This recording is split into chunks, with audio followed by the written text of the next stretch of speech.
Welcome back. This is the next video in our series for Meister task. This video is made for the foreman specifically, so we can go over the specific foreman duties for a typical EMS job. You'll learn some new functionality and also ultimately what we're looking to have you do on each job as an assistant to the process. You know, you're depending on your level of how much knowledge you have with EMS work and estimating and all that, you'll end up doing more and more of these functions. So I'm just going to dig right in. We're going to get to a job. I created a test job called, so whenever a test job whenever a job is created, the secretary will duplicate a template, share it with the production team, and it'll show up at the bottom of your project screen. So I'm going to scroll to my bottom, and that's where it came down, Jones, and then you would grab it and then move it up wherever you would place it. I like to put all my EMS jobs together in alphabetical order. That's where it would live for me. So click into that job, and this is a new layout we're rolling out here for our EMS template. And the emphasis is on oversight, so that there's multiple people ensuring that things are getting done. So really the managerial level people have subordinates that are under them that assist them in getting their job done. So just looking real quick in the participants list, so we came up with this. You should have learned this in the last video, but it's worth reviewing. So our main job software called Dash has certain names that we can't change. So the coordinator level, which would be, so in Dash it's called coordinator, and that's the department head. So in mitigation, Freddie is the department head.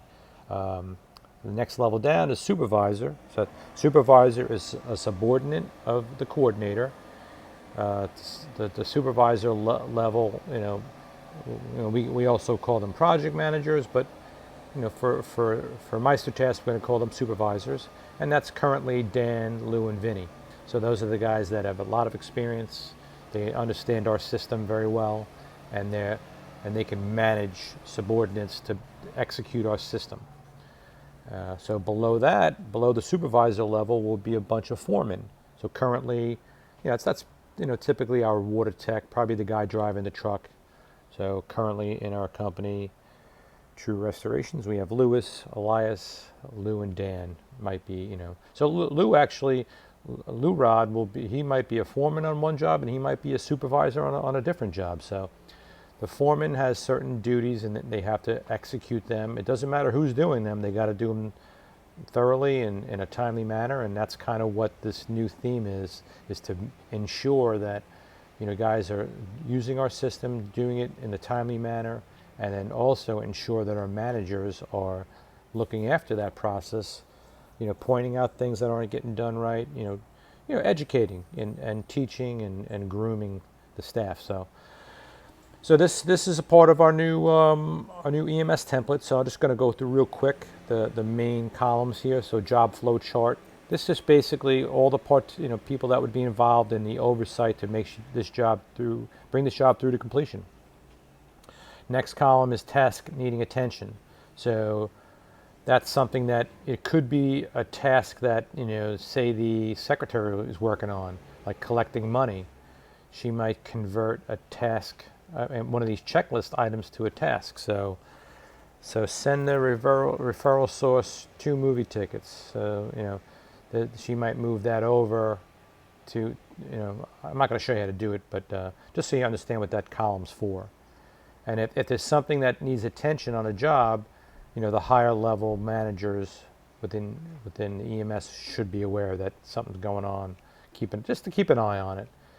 For the most part, we prefer just, hey, what needs to be done, get it done, put your notes in, everyone knows what's going on.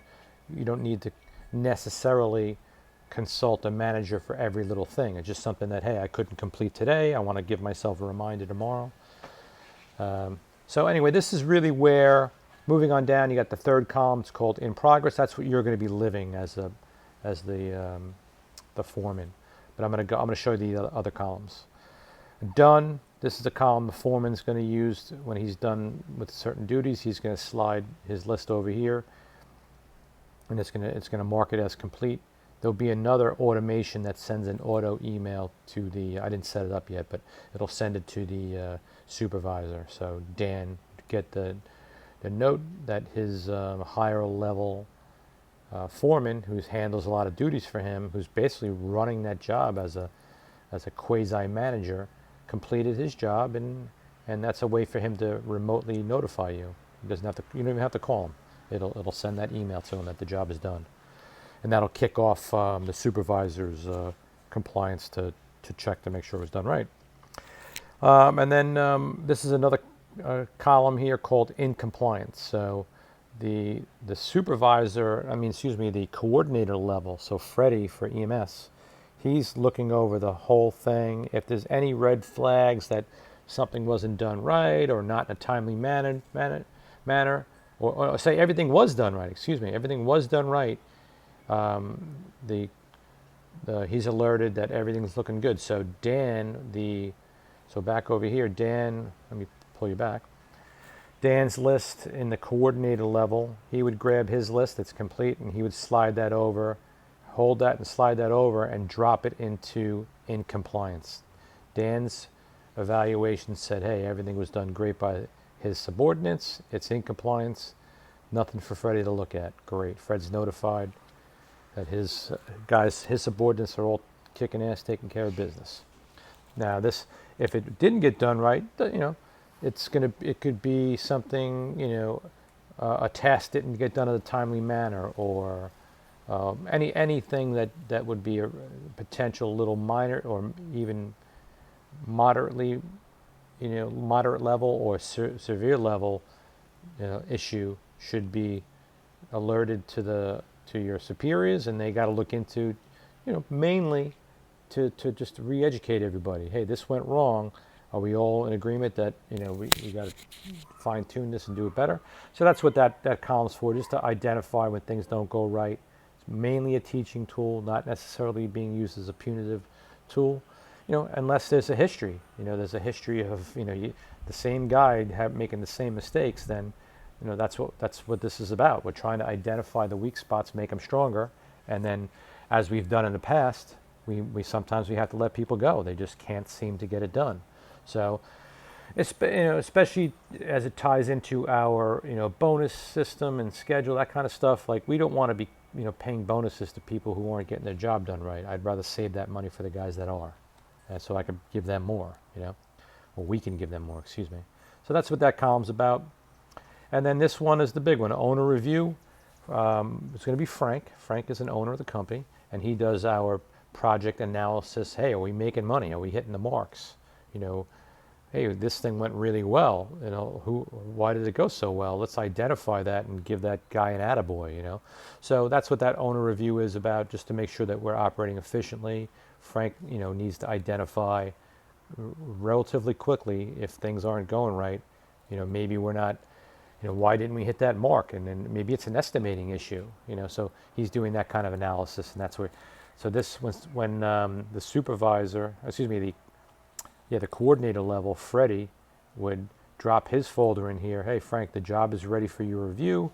And then within Fred's evaluation would be pluses and minuses, things that went really well or whatever. And then it helps Frank, identify him to do his job quicker and identify the good and bad.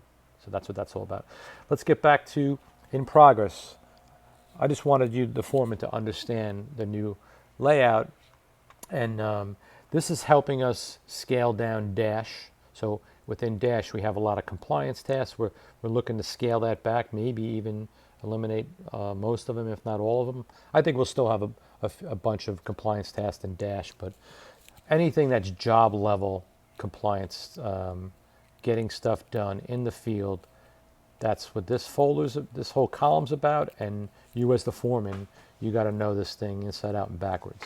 So, you might be growing into it, getting better and better at it. You might have to ask for some assistance and reach out to someone. But, as with all of our lists, it starts with the top and works its way down. You always start at the top and work your way down. As as a as a list, and then also the list items as well, top to bottom. And even within in sub lists, they all go in order, right? So back over here, just so you're real quick, the main topic headers, it's I renamed this job the Jones test job. That would typically get done by the secretary, who is Taylor currently, and Taylor would come in here, launch the template, rename all these things. I left a couple unnamed just so you can see how the template looks, but Taylor would come in there and then rename that parentheses name hyphen job number, and she'd put all the appropriate information in there. She'd label those things out. And so you got the foreman managerial tasks. So there's managerial task, there's estimators checklist, there's and then a room by room list. I gave you 2 generic names of rooms. You'll have to edit that to reflect the job, and that goes for the whole. Any list, anything that you see should accurately reflect what's going on in that job. If it mentions something that doesn't apply, then you should be either changing the wording or deleting it, or adding new items. So if not, it doesn't reinforce that you're looking at this, and that's something that all of our managers and our the guys executing these lists are going to get better at. You have to we have to know that you're using this tool the way we want it. So now let's drill down into each particular list here. So EMS Foreman list, managerial tasks. So you're going to, basically this is like you show up to the job, what do you do before we start doing any work? And this is all stuff that's got to get done. So this is something we're playing around with. First contact, we're going to probably have some doormats made up, true restorations, at your, whatever it says on it. You bring it to the door, ring the doorbell, drop the mat right on the stoop. The client shows up, sees this, you scrape your feet off on this mat that belongs to us. They'd be like, wow, that's pretty impressive that you guys, it just sets the tone off, right? And then, another thing we're going to work on for you, you're a foreman, you have an iPad. You're going to hand the iPad, explain to them, hey, I'm here to evaluate you. Where's your problem? They show you where it's at. You hand them the iPad, and you click onto the video. It's going to be there's going to be within uploaded to your iPad a job evaluation video. It just explains what we're doing there. Like, hey, we're looking for trap moisture, or whatever. There might be a separate one for smoke, but for the most part, it's water jobs, and it just gives them something to do, makes us look professional, gets the client out of your hair a little bit. Then you go about your quick little survey, see, determine the extent of the damages. So we're going to check that off. You did that, and then really what you're leading toward is determining if this is a claim-worthy call. Some of our calls come in, they're already claims. A lot of them don't. People, and we market that way. Hey, let us come check it out first before you start a claim. And that's done strategically so that we can get an opportunity before anybody else gets there. We're doing a free evaluation. Isn't that nice of us? We're doing it for, to be nice, but to also position us best to get the claim. If we're there, people don't realize there's moisture sucked into the walls. They don't know. They just think it's a nothing thing. So your job is to, with your tools, show them all this stuff. Show them the blinking meter that shows the moisture a foot and a half up the wall. And like, wow, I didn't know that. So that's, you're really, it's a sales. You're trying to make that sale right there and using all your tools. We're moving in the direction of giving you most likely a thermal camera that that'll show clear like where all the moisture is. Really powerful sales tool for you that will probably roll out shortly. And making that claim evaluation is a function of their claim their deductible. So do they have a $500 deductible or a $3,000 deductible or a $10,000 deductible? So we want to know this. If you don't know how to speak to these things and you don't know the answer, you should be developing, if you're at this point where you're scoping jobs out, you should understand, you should be trained on how to do this. Hey, let's, I'm making an evaluation to see if you should file a claim, Mrs. Jones. What is your deductible? Well, I don't know. Well, let's find out. You can pull out their policy. It'll be clearly marked on there, or hey, let's call the claims department they'll know. And then, but chances are they'll know. Most of our leads come from insurance agents who would tell the client their deductible if they didn't know. A lot of people already know, but either way, we need to know is, so now when we're looking at it, hopefully you're skilled enough. If you're not, you call back to a manager. Hey, here's what we got. Upload your pictures right away, and ask for some help on, hey, a ballpark. What do you think this claim is worth? So evaluating that claim, I'm not going to get too much into it, but there's an EMS portion and there's also the repair portion. So if we're ripping stuff out, that's got to get added on. Usually it's, whatever the EMS bill is, the repair bill is twice that amount. And now, hey, yeah, now you're looking at, about a $3,000 EMS and about a $6,000 repair, about a $9,000 job. You don't want to blow them away, but you want to keep it realistic too. Between 6 and 9, something like that. So you're hoping they say, oh yeah, let's start a claim. Definitely, I don't want to pay out of pocket for that. And then they'll ask you, can you cover my deductible? And you say, no, I can't get into any of that stuff with you. You'll have to talk to an upper manager, but I'm here to just do the EMS work. Let's get this thing started. And you can direct, probably Vinny or somebody would get involved about that. And then the more advanced you are within True Restorations, you might be speaking to deeper parts of the whole process. But we'll get into that in a little bit. But we're assuming it's a claim. You addressed that. We checked that off. If it's a claim, you alerted the office. Mainly, hey, what's going on? Are we doing this job right now? Do you have enough manpower on scene? There's a lot going on there. Did the lead come in at 4 o'clock at night? Maybe we should be strategizing to start this the next morning. You want to get that information to the scheduling manager, which is currently Pete. Hey, Pete, this is a nice sized job. I think we need 3 or 4 guys here for a full day tomorrow. And then Pete can start to line up in-house crew or get some temporary staff. So that's what that immediate call back to the office is. Let them know. Maybe they're going to roll guys right away. We're going to pull guys off of other jobs to come try to finish this job today. So that's what the call's about. If it's looking like it's going to be an out-of-pocket, you want to let the office know and get on that right away. We have a out-of-pocket estimating spreadsheet, and we'll do another video on that. So we're not going to get into that, and then you would to get some clearance on presenting that price. Talk to a manager before you present it. Excuse me. So I'm going to say we did that, and add claim. This is really important. That's why it's in here for you to not necessarily get this done. You can have the office do it, but it's got to get into dash ASAP because you're leading toward either a signed out-of-pocket contract, OOP, out-of-pocket, or a signed service authorization. So either way, we got to get that info into dash, especially if it's an e-signed service authorization. So if the information is not in dash and you sign the document, it's not going to be on there, and it's not a valid contract. So we won't necessarily get paid. So really important. We're going to assume you got that done. You can get to it from your iPad. You just got to get on the web version of Dash. You can't go into the app. And then you're going to do your routine. We're going to teach you this new technique that we learned being a part of More Floods, putting stickers on the wall, and you're putting on a show here it's a sales technique. You're showing where all the moisture is, and you're highlighting it with all these stickers on the walls. Look at all the wet spots. And depending on if category 1, 2, or 3, and we won't get into too much of that. But a part of that process is to take do the stickers first, all your readings, and then take your pictures. First picture is always the front of the house. That's what the insurance company wants. Hey, is this the same house that we are insuring? And then you work second pick is the source. The third pick is you work your way back. We won't get into that. You should have already learned how to do that if you're a foreman. That's done. And then here's another really important one.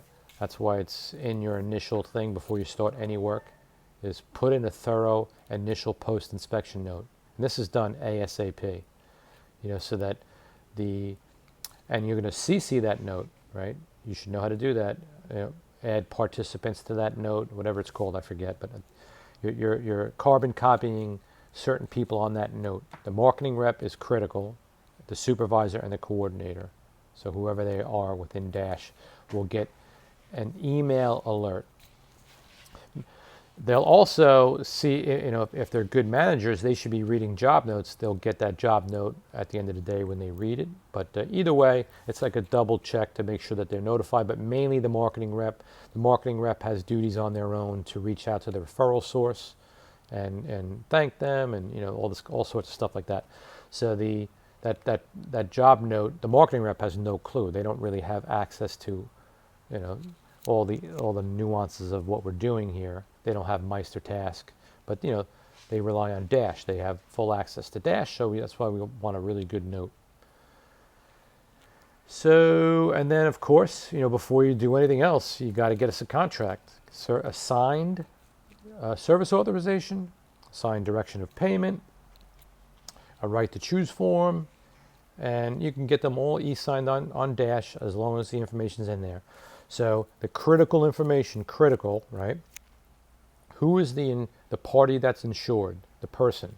That person's name, should be on the service authorization. So if my girlfriend lives with me and she calls in the thing and we're using her name, but she's not on the insurance policy, guess what? We don't have a signed contract. We're in limbo. We need to have that, as long as it says their name, who knows who e-signed it? Doesn't matter nearly as much. So someone's grabbing your iPad and scribbling a signature. Is it Mr. Jones, or is it his girlfriend that signed it? No one knows, but we got to have Mr. Jones on there, because Mr. Jones, you looked on his insurance policy. Yes, it says Mr. Jones, and we have the correct address in Dash. It's critical. That's making it a legal contract. So the insured's name's on there, the insured's address is on there. That's same as on the policy. And the claim number and the carrier. So it's an Allstate or whatever, or State Farm, claim number, and make sure it's accurate.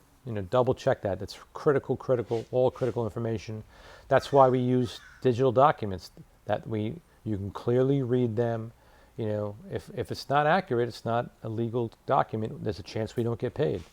So we're going to assume you got that all done accurately and correctly, and then you're moving on down the line. Job prep list. So every job has a prep list done, work done before you pull out any tools, equipment, before you step foot in the house. You're putting drop cloths down at the entrance. So I just gave you a couple on there, and you're going to build up more. I just put a couple of examples. So you're going to add more, and click on the plus sign. Say we're going to.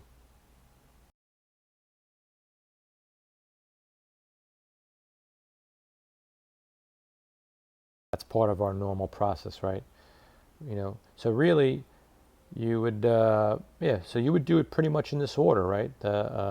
Set up, you would put the plastic down, drop close down at the front door, and then you could, if really would be ideal to say.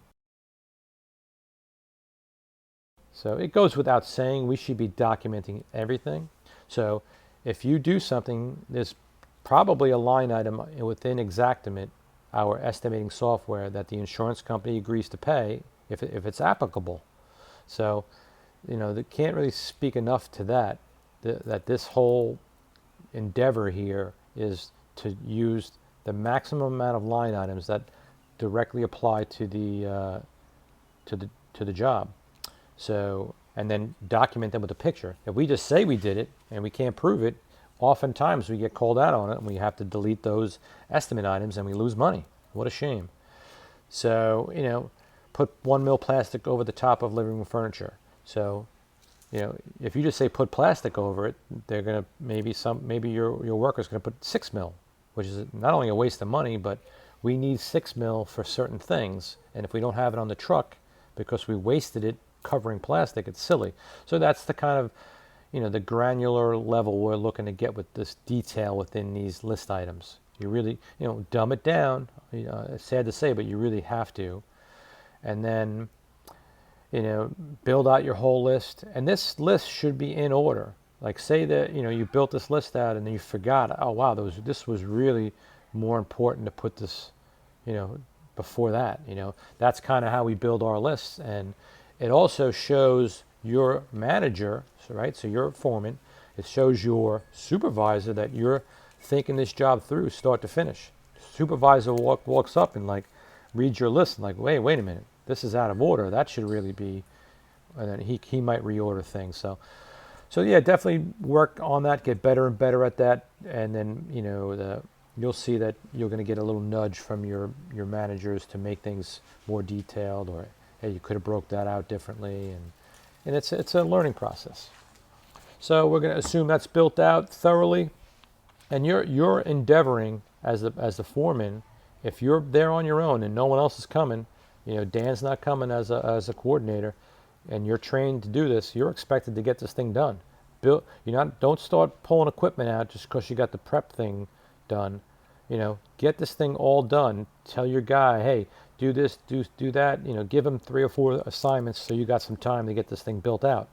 We want this thing built out ASAP because the nature of our business by now is that it comes in waves. We could be going through a super busy time where we got to get you off to the next job, to go spike it, set it up, build out that list. We're going to start this job the next day with another whole different crew. Maybe we're going to bring in some help, bring a sub with his manpower to help us. So we're there to make sure we get the managerial part of this job done. That's why we're in the managerial part of this list. So day 1 foreman checklist, so we built that all out, and this is all the stuff you're going to do day 1, right? This is an important one. Click this once all the job. I'm actually going to move that down. That should be down here, toward the bottom. You're going to click that once everything is all done. So you're going to take your readings in Mica. You should know how to do that by now. Probably be separate videos on Mica. Assign the equipment and dash whatever equipment we pull off the truck. Scan it all with the app. You should know how to do that. Click this if the estimating preference is done. What does that mean? It's a list that we passed over. Let me jump back out and show you that real quick. So I'm getting out of your managerial, no, it was further up, I'm sorry. It's still in managerial tasks, but it's right here. It's the first, it's above the initial managerial task. It says estimating preferences. I'll just briefly touch on this with you, but click on that.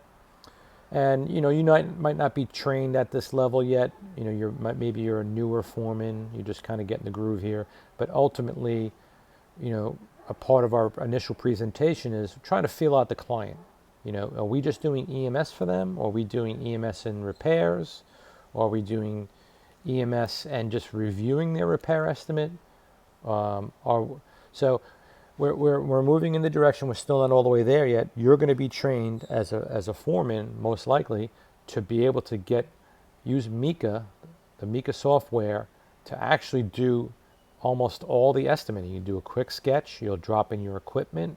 You'll build out the estimate line items with square footage of how much we ripped out, how much we extracted, and so on and so forth. So if that's the case, we're just doing, if you check with the office and they say, yeah, we're just going to do a dry down on this one. This is a category 1 loss. You've evaluated. This could be a dry in place. We're moving in that direction. It's called applied structural drawing. You'll learn more about that going forward here. But so choosing which one of these how we're going to approach the estimate, it's got to be someone that is trained to evaluate, consulting superiors, and then say we're going to decide we're going to do an EMS XM8 sketch estimate with a repair deposit. So we're going to click on that one on this job. That means we're looking to do the repair. We're going to alert the estimator ASAP that this is the direction we're going. So when he first comes to scope out this job, he knows, are we just doing an EMS estimate, or are we doing a repair? A repair is a lot more detailed. You got to spend a lot more time there. So there's a lot more nuances to it. We'll definitely groom you more in that. But back to this list, really, we're we're moving in the direction of making sure this is built out. So these are all things you're going to check off throughout your first day. We were up to the estimating preference. Check if all specialty equipment are added. So that's another whole, there's another list. I'll get back to that in a minute. You would jump in here once we filled that out. Schedule the day 2 arrival time, or affix a lockbox with the client's approval. Put note in dash with particulars. CC the job scheduler. So the job scheduler is still currently Pete. So once you get that assignment, you would jump into dash and say, yep, I talked to the client. They're not going to be home, but they're going to let us use the back basement door with a lockbox. Lockbox is set. Code is 6285. Whatever the number is. That's the note that you put in dash, and then you would jump back in here as your managerial duty. Yep, I took care of it. You need to check it off. And we're not going to check that last one off. We're going to check that all once all the job prep lists and the job scopes are done. So we're working our way toward the job scope list. I'll show you that in a minute. But these are the other managerial checklist items. So there's a day 2 checklist. Check the readings. I won't get into all that stuff. You can just read them for what they are. Well, the one in particular, that's a little quirky one. I'll just look at this real quick. Check you got the Micah readings day 2. Schedule the day 3 visit, and then here's another pretty important one. Confirm the marketing rep reached out to the referral source. They needed to either call or text. No email. Check the notes. So you would look in the job notes within dash, and you'll see that, hey, Craig, the marketing rep, or Donna, called that referral source up. Hey, thanks so much for the lead. We got lunch for you guys next time. Whatever their note is. We just want to make sure that that's getting done. So you're helping us ensure that marketing rep is doing their job. If they didn't get it done in time, you don't check this off, right? If the note is not done within 24 hours, make a non-compliance notification to the supervisor. So you can come down here and you can say, just go into the activities and say, at Dan, if Dan's not on this, because this is just a template, he's not assigned in this yet, but he would be. I'll show you Frank, at Frank. So at Frank, because Frank's on this one. So I'd click on Frank. Just picture that says at Dan.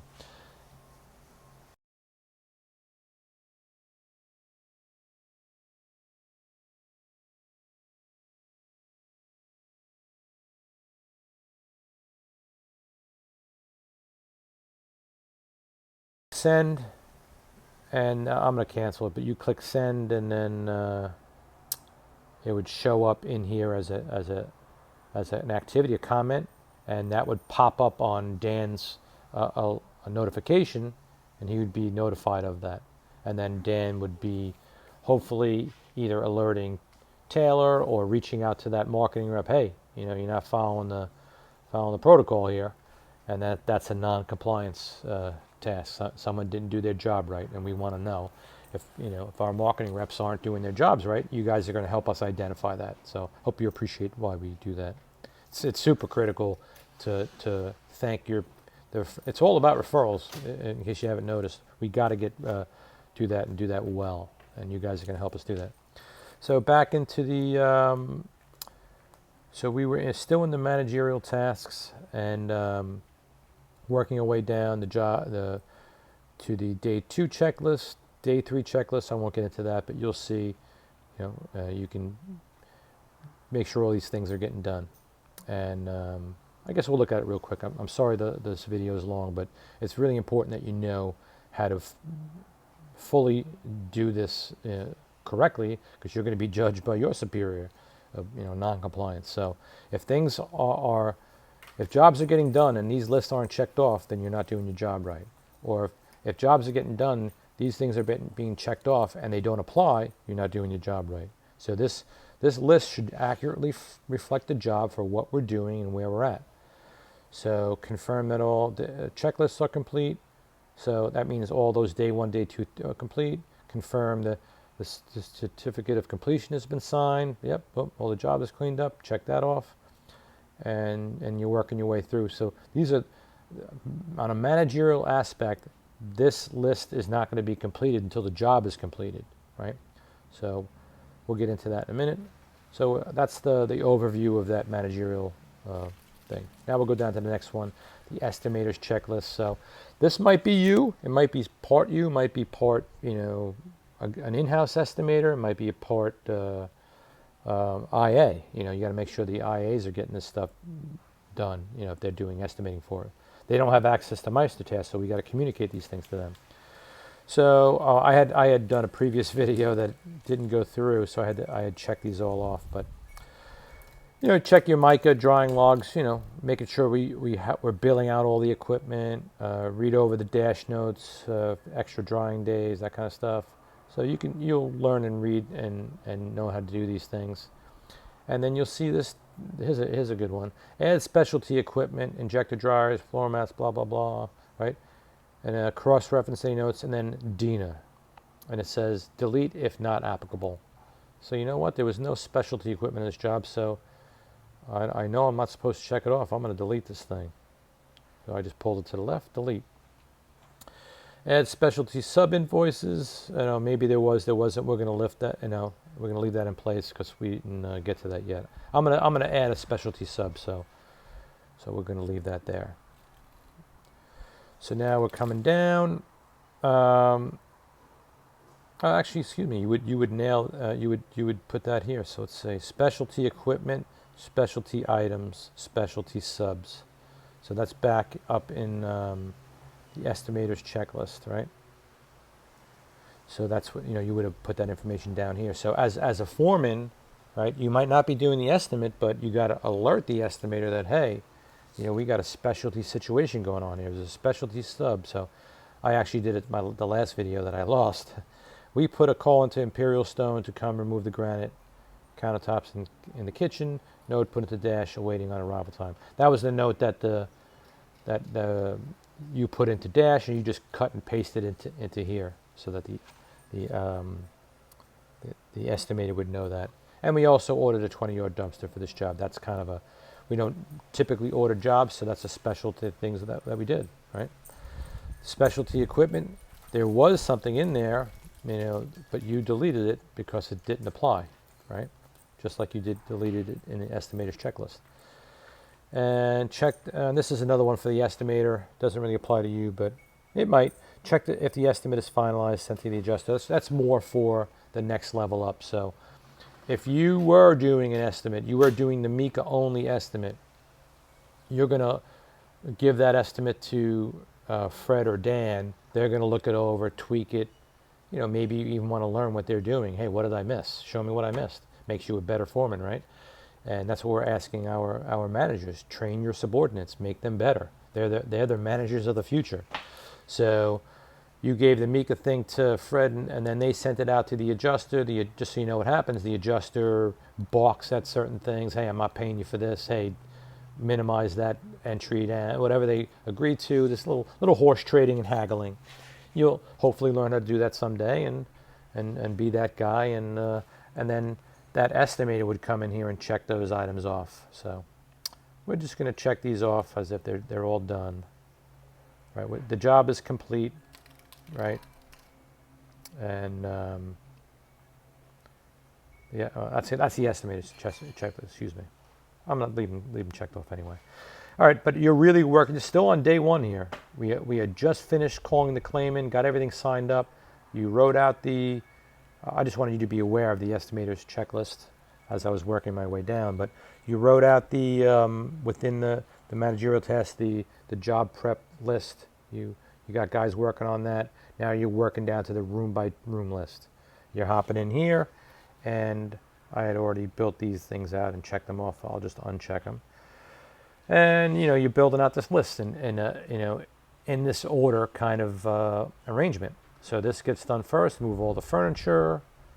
Cover 1 mil plastic. Okay. I had added some things in the previous video, so it seems stupid, but I had a reason to do it that way. But I was describing how when you build a list out, it's got to be in order. Sometimes you want to move the order around. Sometimes, you you will have built this list. You thought it was complete. You know, when you were home that night, oh geez, I forgot one item. You added another one in, right? Or maybe you were on the road to another job. You left the crew there to work, and you remembered one, and you added one on the fly, right? So that's the whole functionality of Meister Task. It's real time, a collaboration tool where multiple people can jump in here, add things, move things around. Higher level managers can oversee, see that you're, evaluate your thought process, teach you that, hey, this should have been done before that, move things around, and add things that you might have missed without even talking to you, knowing that the people in the field are going to see it. So you're building this list for the guys that are actually doing the work. And that might be you, or it might not be you. It might be just the guy, your assistant, or it might be another whole crew that's working there the next day. Who knows?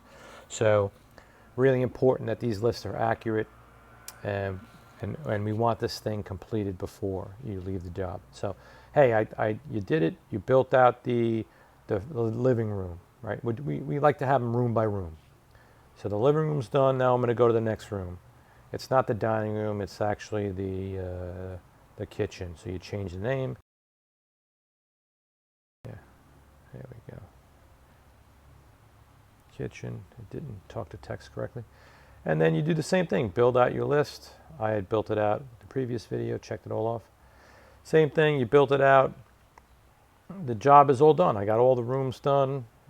I'm done with all my managerial tasks. I'm going to scroll back up here to my foreman list. I'm going to come down here because I know the system really well.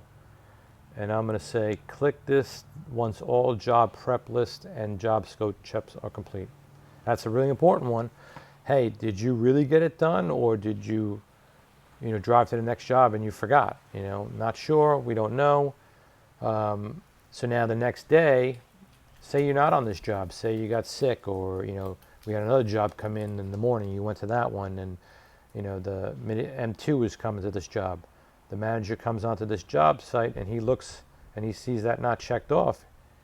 Hey, yeah, you might have forgot. He can just shoot you a quick test. Hey, did you get this all done? Oh, geez, I forgot. No, then you jump in and finish it up, whatever, and then you would check it off. So that's kind of what that button's all about, and it's it's an important one. So now we're going to assume that, hey, this job is done, and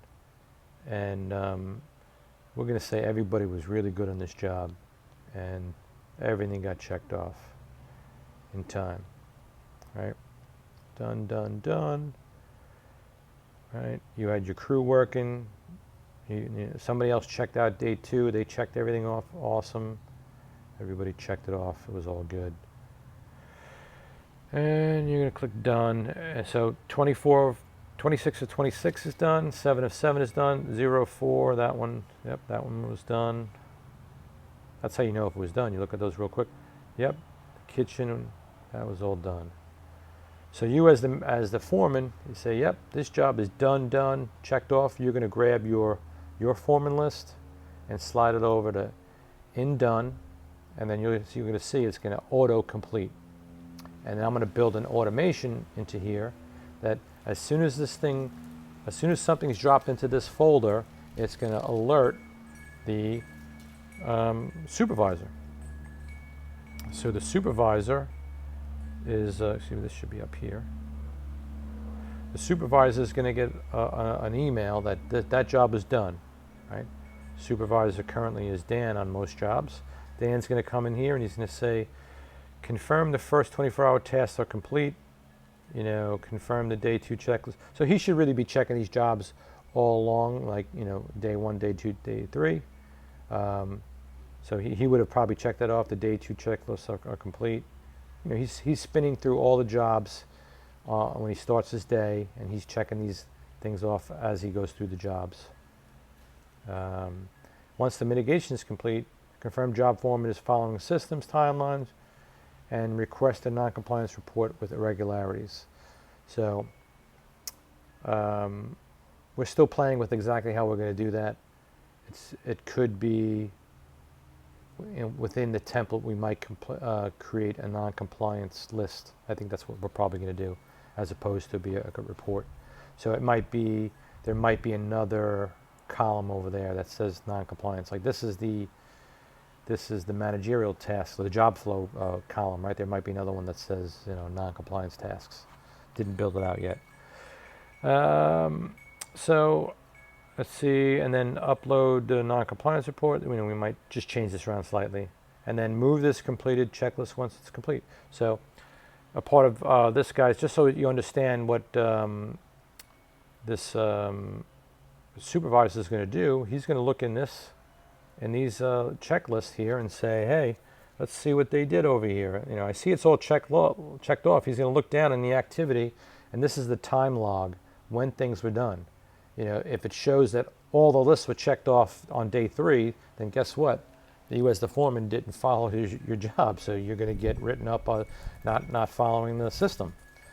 So if you do things in a timely manner, then you're in compliance, and things are important to get done in a timely manner. So that's the whole point here, is that we have a system for a reason, because if they don't get done in a timely manner, it could impact us one way or another, either in lost revenue or a stressed relationship, or the referral source not being all sorts of ways. So that's kind of what the theme is compliance and the oversight of compliance. So just so you understand how this all works. And that's pretty much it for the foreman's responsibilities here. You're doing the foreman's responsibilities, and don't forget that functionality of the activity board. If you see, let's go back over here. If you see, not the estimator's checklist, that you forgot something on the checklist and he's in the middle of estimating, you could jump on here and say, oh, I forgot,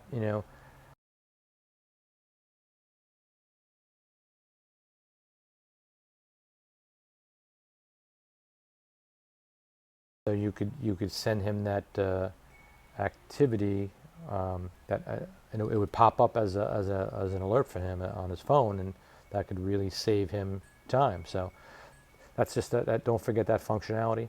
The watching tab is another one you want to use, especially with things that are tasks needed to be done.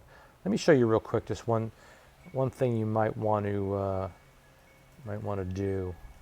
Let's see if I can make that happen here. Let's see.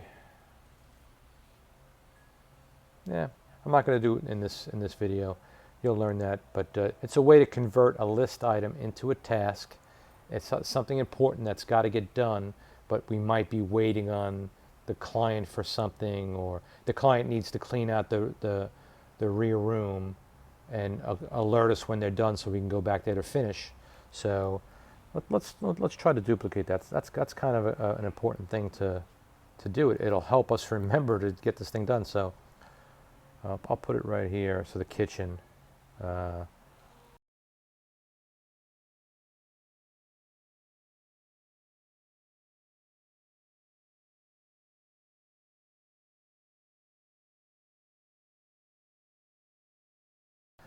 So that's the item, and then now we'd come over here.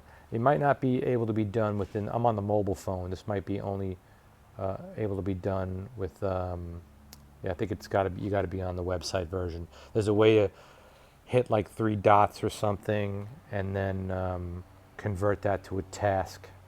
Convert that item to a task, and then that task item would probably show up down here, would show up down in this list as a task. You would grab the task and slide it over to task needing attention. You'd open it up and put a due date on for like the next day, so that you would be alerted. And then maybe you would make Dan, the supervisor, to be alerted, to be a watcher on that task. So Dan will get a notification that that task was completed. The client might be reaching out to you as the foreman. They have your business card or your phone number. They might say, hey, this thing is done. You would jump onto that task, and put it complete. Say I talked to the homeowner, she said we can get in there tomorrow morning. And you could say at Pete, at Dan. Now they're both notified. So Pete can schedule in the work. Dan is notified that you took care of the task. So hopefully you understand what that means. If you don't, after watching this video, talk to a manager. It's a very powerful tool and the 100% the correct way to deal with some lingering item. Don't just leave it as an unchecked item within Meister task. Your manager is going to see it. I mean, you could leave it as an unchecked item, put an activity thing, and hey, we couldn't finish this because the client needs to clean out their room, but why not impress your boss and create it, because that's what he's going to do. He's going to have to create a task with an alert, with a due date, so that, hey, he doesn't have to remember. You know, we have 30, 40, 50 jobs going on at one time, potentially.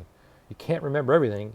That's what this tool is about, is giving you appropriate reminders. So learn how to use it. Use it. Your superior will be ecstatic. So that's what that's all about. I hope you appreciate the time I spent here. I'm sorry it was so long, but it'll just make you